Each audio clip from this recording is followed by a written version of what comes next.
नमस्कार दोस्तों, great to India YouTube channel में आपका स्वागत है। यह है फ्यूचर लर्निंग प्लेटफॉर्म। तो दोस्तों, अपना जो एमएस ऑफिस के जो क्वेश्चन चल रहे हैं, आज अपनी क्लास 6 नंबर, तो वेरी इंपॉर्टेंट क्वेश्चन है। तो दोस्तों चलते हैं नेक्स्ट क्वेश्चन की ओर। अपने 21 क्वेश्चन। तो 21 क्वेश्चन क्या कह रहा है? शॉर्टकट की, ध्यान रखें, शॉर्टकट की एन का उपयोग पावर पॉइंट में स्लाइड शो के दौरान क्यों किया जाता है? तो एन का जो यूज होता है स्लाइड शो में नेक्स्ट कमांड के लिए यूज होता है। तो ध्यान रखें, तो यहाँ पे होगा अगली स्लाइड अथवा एनिमेशन में जाने के लिए। सही आंसर रहेगा इसका बी। किसी प्रेजेंटेशन की स्लाइड के प्रिंट को क्या कहते हैं?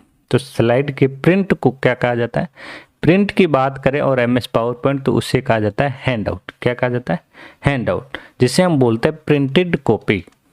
प्रिंटेड जो कॉपी यदि हमको चाहिए पावर पॉइंट में, तो किसका यूज किया जाता है? हैंड आउट का। स्लाइड शो व्यू में पिछली स्लाइड पर जाने के लिए कौन सा बटन दबाया जाता है? तो पिछली स्लाइड पे जाना है।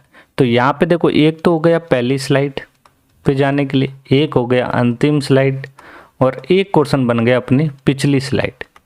तो यहाँ पे ऑप्शन ध्यान रखें, कैसे क्वेश्चन आते हैं वो आपको सारी चीज़ें यहाँ पता होनी चाहिए। तो देखिए, यहाँ पे पहली स्लाइड पे जाना हो डायरेक्ट, तो कंट्रोल के साथ कौन सी की यूज की जाती है? होम। अंतिम में जाना हो तो कंट्रोल प्लस एंड। पिछली स्लाइड पे जाना हो तो कौन सी की यूज की जाएगी? Page up. ये चीज़ें ध्यान रखनी है। तो सही आंसर रहेगा यहाँ पे बी। और अगली स्लाइड पे जाना हो, यदि अगली स्लाइड पे जाना हो तो इसके लिए क्या यूज कर सकते हैं? एन यूज कर सकते हैं, एंटर यूज कर सकते हैं, एनी की यूज कर सकते हैं, अल्फ़ाबेट जो भी ए टू जेड है, और उसके बाद स्पेस भी यूज कर सकते हैं अगली स्लाइड जाने के लिए। तो नेक्स्ट, स्लाइड शो समाप्त करने के लिए कौन सा बटन दबाया जाता है? तो स्लाइड शो समाप्त करने के लिए ESC की का यूज किया जाता है। तो एस्केप कुंजी, सही आंसर यहाँ पे ए रहेगा। दोस्तों बताइए, वो सुविधा जिसका प्रयोग दो स्लाइड के बीच गति प्रभाव लागू करने के लिए प्रयोग किया जाता है। तो दो स्लाइड के बीच आपको यहाँ पे स्पीड जो मेंटेन की जाती है वो होता है यहाँ पे स्लाइड ट्रांजिशन। सही आंसर बी। बताइए, एक्सेल का क्वेश्चन वेरी इंपॉर्टेंट क्वेश्चन है। क्या कह रहा है? सेल सीमा G2 से M12 के लिए सेल रेफरेंस क्या होगा? इस सेल रेफरेंस कैसे लगाया जाता है? तो यहाँ पे आपको पता होना चाहिए। तो G2 से आपको M12 का सेल रेफरेंस बताना है। तो सेल रेफरेंस के लिए यहाँ पे जो यूज किया जाता है कौन सा साइन? ये जो साइन होता है जिसे हम बोलते हैं कॉलन। तो देखा जाए तो सही आंसर क्या रहेगा? यहाँ पे सी आंसर राइट हो जाएगा इसका। एक्सेल में चुना हुआ क्षेत्र जो B1 है से शुरू होकर G कॉलम के लाइन नंबर 10 तक जाएगा, तो कैसे लिखेंगे? तो यहाँ पे देखिए, B1 से शुरू होता है, B1 के बाद आपको G कॉलम, अब G कॉलम में 10 तक जाएगा, तो यहाँ पे कौन सा हो जाएगा? G10। तो अपना सेल जो रेफरेंस जो बनेगा, ये जो रेंज बनेगी इस तरीके से बनेगी। तो सही आंसर क्या रहेगा दोस्तों? यहाँ पे सही आंसर रहेगा डी। बताइए, एक फॉर्मूला बनाने के लिए पहले आप क्या करेंगे? तो एक फॉर्मूला बनाने के लिए सबसे पहले इक्वल साइन का प्रयोग होता है।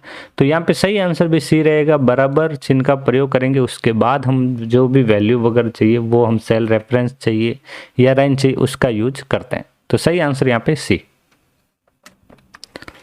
निम्नलिखित में से कौन सा पूर्ण सेल रेफरेंस, मतलब कंप्लीट सेल रेफरेंस है? तो कंप्लीट सेल रेफरेंस जो है वो आपको यहाँ पे बताना है। तो यहाँ पे 3 प्रकार के सेल रेफरेंस होते हैं। 3 प्रकार के क्या मिलेंगे आपको?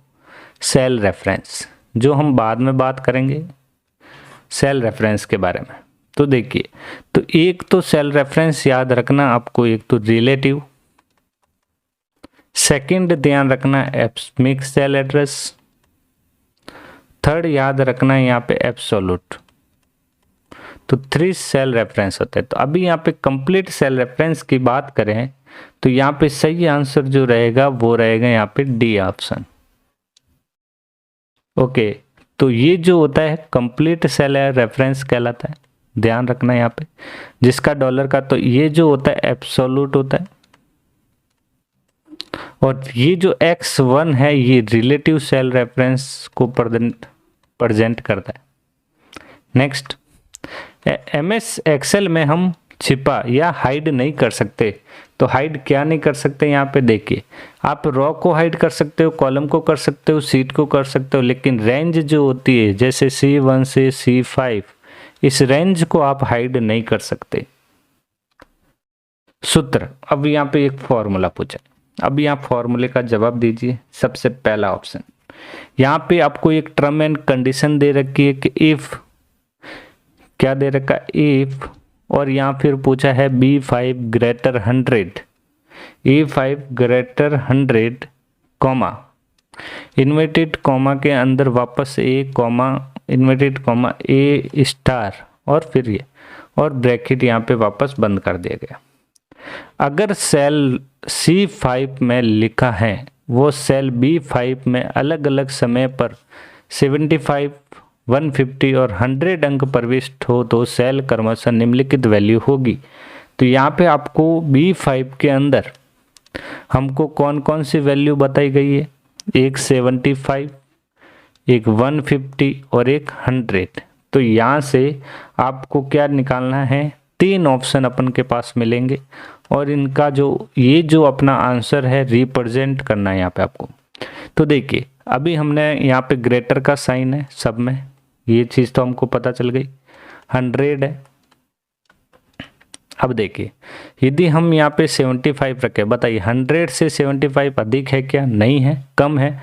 तो कम है तो रिप्रेजेंट कौन सा होगा यहाँ पे, तो यहाँ पे ध्यान रखना, यहाँ पे अपने पास 2 है, ए और ए स्टार। तो यहाँ पे ये कंडीशन फॉल्स हो गई, तो अपना जो रिप्रेजेंट होगा वो कौन सा होगा, यहाँ पे ए स्टार। सेकंड में 150, 100 से 150 जो ग्रेटर है तो कंडीशन ट्रू हो गई यहाँ पे। जब ट्रू होगी तो यहाँ पे ए रिप्रेजेंट हो जाएगा। फिर वापस 100 से 100, ये भी कंडीशन यहाँ पे इक्वल लगानी है, तो यहाँ पे ये भी कंडीशन फॉल्स। तो अपना जो सेल रेफरेंस जो बनेगा अब यहाँ पे जो होगा वो होगा ए स्टार। तो अपना जो क्वेश्चन बनता है ए स्टार फिर कॉमा ए स्टार, जो होगा आंसर राइट, सही आंसर रहेगा ए, आंसर राइट हो जाएगा दोस्तों। चलो नेक्स्ट क्वेश्चन, निम्नलिखित में से कौन सा फंक्शन एमएस एक्सेल में संख्याओं में सबसे बड़ी संख्या ज्ञात करने के, तो मैक्सिमम के लिए जो फॉर्मूला लगता है MAX, मैक्स फॉर्मूला लगता है, सही आंसर यहाँ पे क्या रहेगा, ए ऑप्शन राइट हो जाएगा। कौन सा ऑप्शन, ए ऑप्शन। और कंप्लीट फॉर्मूले के लिए यहाँ पे इक्वल टू लगेगा और फिर उसके बाद ये ट्रू हो जाएगा। चलो नेक्स्ट, एक्सेल का कौन सा भाग जहाँ वैल्यू एंड फॉर्मूला को एंटर किया जाता है, तो वैल्यू एंड फॉर्मूला जो दिखाई देता है ये कहाँ पे दिखाई देता है, फॉर्मूला बार में। सही आंसर यहाँ पे सी, सही आंसर यहाँ पे क्या रहेगा, सी रहेगा। और यदि सेल एड्रेस के बारे में पूछे, सेल एड्रेस कहाँ पे शो होता है, तो ये हमेशा ध्यान रखें, नेम बॉक्स, कहाँ पे, नेम बॉक्स में शो होता है, जिसे वो भी नेम बॉक्स कहाँ पे होती है, एड्रेस बार में होती है। नेक्स्ट, निम्नलिखित में से कौन सा फंक्शन एक्सेल में मौजूद नहीं है, सम होता है, एवीजी नहीं होता है, एवरेज होता है। तो सही आंसर क्या रहेगा, सम, काउंट, मैक्सिमम। तो सही आंसर अपना रहेगा बी ऑप्शन राइट हो जाएगा। बताइए जल्दी से नेक्स्ट क्वेश्चन का आंसर। अब क्या कह रहा है, डेटा को तार्किक मतलब लॉजिकल क्रम में व्यवस्थित करने कहलाता है। तो लॉजिकल के लिए उससे हम यूज करते हैं सॉर्टिंग, जो A to Z या फिर Z to A जो कमांड यूज किया जाता है उसे सॉर्टिंग कहते हैं। MS एक्सेल में दूसरी शीट की सेल से डेटा लेना क्या कहलाता है, तो देखिए यहाँ पे आपको पता होना चाहिए, शीट 1 से आपको क्या करना है, शीट 2 से आपको डेटा लेना है, इस तरीके से ध्यान रखना। तो इससे कहा जाता है रेफरेंसिंग। सही आंसर बी। MS एक्सेल में सेल्स में दिए गए कमेंट्स कहलाते हैं। तो कमेंट्स जो सेल होता है, इस सेल में जो कमेंट्स जो दिया जाता है वो कहलाता है, वो सेल टिप्स कहलाता है। सही answer B. Excel work space से क्या समझते हैं, तो देखिए यहाँ पे वर्क स्पेस पूछा है, वर्क स्पेस का मतलब है वर्कशीट का समूह। सही आंसर यहाँ पे बी। सही आंसर यहाँ पे क्या रहेगा, बी ऑप्शन राइट हो जाएगा। एमएस एक्सेल में रो और कॉलम के विभाजन को क्या कहते हैं? देखिए, कॉलम और रो को यदि हम विभाजन करते हैं तो बीच में जो बनता है उसे सेल कहा जाता है। सही आंसर रहेगा यहाँ पे सी ऑप्शन राइट हो जाएगा। बताइए, किस बटन से आप दो या दो से अधिक सेल को मिला के एक सेल बना सकते हैं? तो दो या दो से अधिक सेल, जैसे ये यहाँ पे कॉलम है, कितने कॉलम लिए हमने? 2 कॉलम लिए थे, 3 कॉलम लिए थे और यहाँ पे 3 ही रो ली थी।